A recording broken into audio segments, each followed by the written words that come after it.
Y vamos a empezar con la pregunta de rigor. ¿Dónde se inició el papado?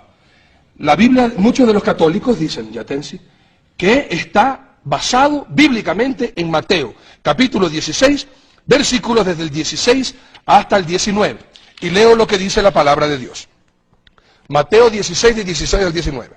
Respondiendo Simón, Pedro dijo, tú eres el Cristo, el Hijo del Dios viviente. Entonces le respondió Jesús, bienaventurado eres Simón, hijo de Jonás, porque no te lo reveló carne ni sangre, sino mi Padre que está en los cielos. Y yo también te digo que tú eres Pedro, y sobre esta roca edificaré mi iglesia, y las puertas del Hades no prevalecerán contra ella. Y a ti te daré las llaves del reino de los cielos, y todo lo que atares en la tierra será atado en los cielos, y todo lo que desatares en la tierra será desatado en los cielos.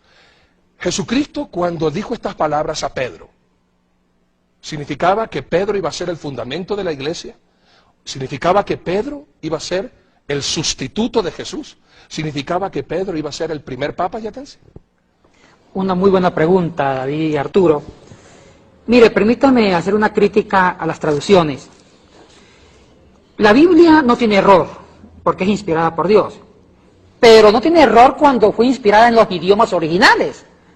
En el Nuevo Testamento, en el griego jónico, ático, ptolomaico, en el Antiguo Testamento, inclusive en el paleohebreo, en el antiguo hebreo que fue el cananeo, que hablaba en la antigua Palestina, en Canaán, y después en el hebreo aramizado, el hebreo antiguo que usó la letra, los caracteres del arameo, que se hablaba en Siria.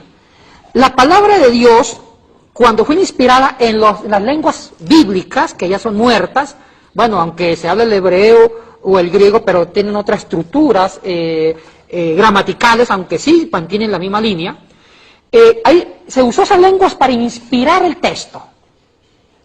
Pero ¿qué pasa? Cuando se traduce a otras lenguas, al siriaco en la antigüedad, al latín en el siglo V, a las lenguas vernáculas en el siglo XIV, XV y XVI, como el español, el inglés, etcétera, francés, ya las traducciones no son perfectas. En lingüística no hay ninguna traducción perfecta. Entonces, uno puede criticar las traducciones de cualquier versión al español, cualquiera, ya sea el inglés o el español, ya sea Reina Valera, Jerusalén, cualquiera. Pero no podemos criticar la palabra de Dios escrita en la lengua antigua en su momento apropiado. Donde sí hay fallas son traducciones y manuscritos. ¿Qué quiero decir con esto? Precisamente aquí hay una falla ya. Bueno, también hay que aclarar que no tenemos los originales de Mateo ni de Marcos, porque desaparecieron.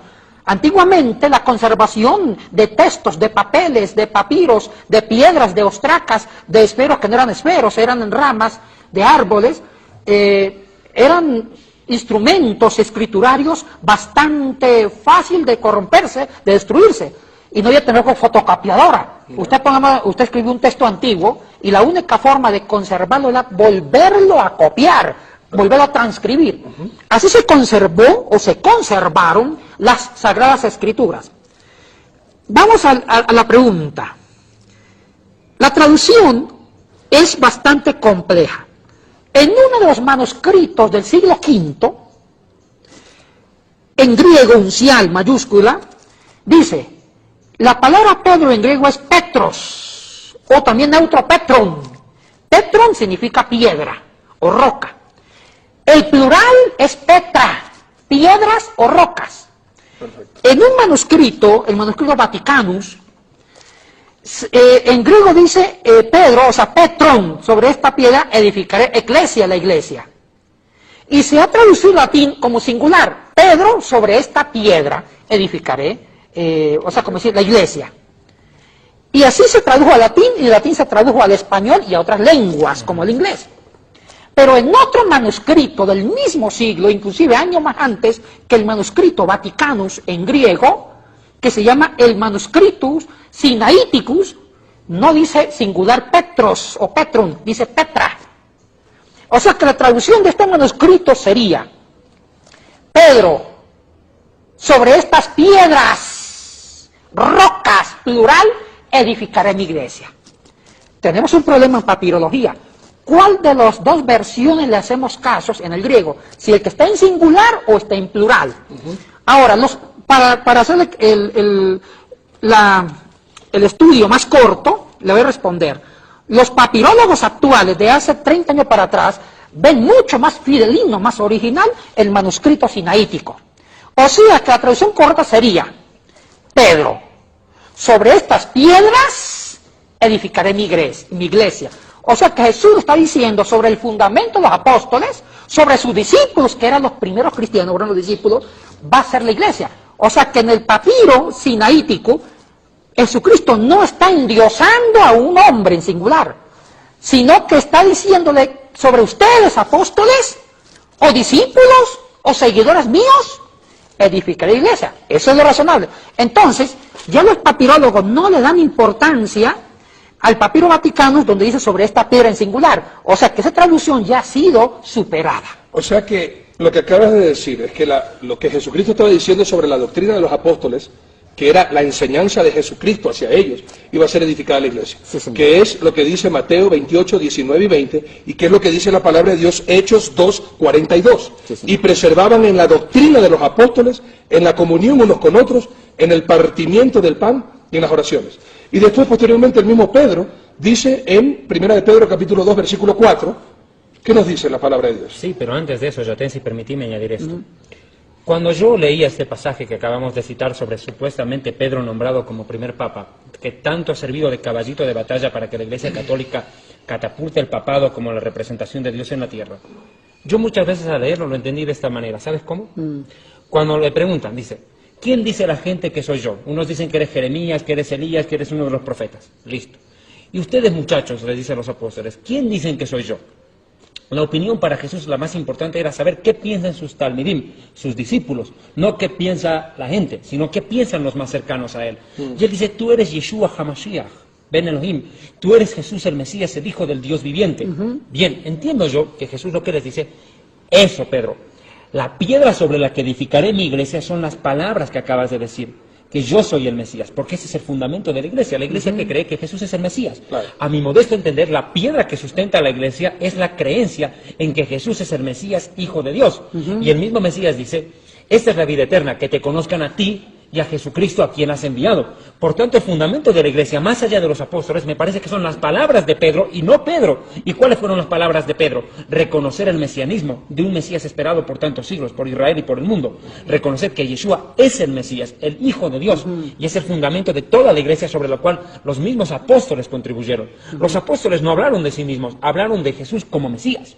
Por tanto, la piedra sobre la que se edifica la iglesia no es Pedro, sino el Mesías Jesús. Y los seguidores.